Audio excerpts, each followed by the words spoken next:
Vous avez vu, vous ramenez un carton totalement abîmé. Il est parti comme ça ce matin. Il est parti comme ça. Par contre, ce que vous avez mentionné sur la fiche de caisse, comme quoi il y a un carton avarié qui est revenu, contenant à l'intérieur le nombre de pièces. Okay. Le métier logisticien est un métier avec plusieurs parties. La principale, c'est celle de transport. Le but, c'est de déplacer de la marchandise d'un point A vers un point B en utilisant les moyens les plus adéquats et en ayant comme base le prix le plus faible. Nous avons une deuxième activité, c'est la partie logistique pure, c'est-à-dire préparation de commandes. Beaucoup de grosses entreprises se sont désengagées de cette activité et l'ont confiée à des logisticiens. Donc on reçoit des ordres d'un client, à nous de les préparer, de l'expédier. Je savais qu'à l'époque c'était un métier en plein développement, dans lequel il y avait beaucoup de mouvements, beaucoup de contacts avec l'extérieur, et donc j'ai choisi de m'y engager.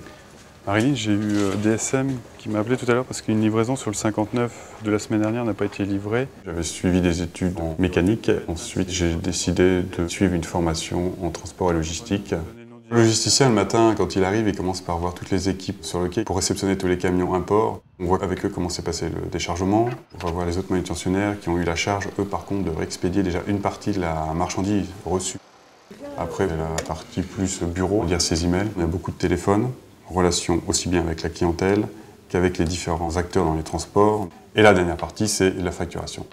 Pour un logisticien, le but évidemment, c'est d'arriver directeur logistique d'une grosse entreprise ou d'un gros entrepôt.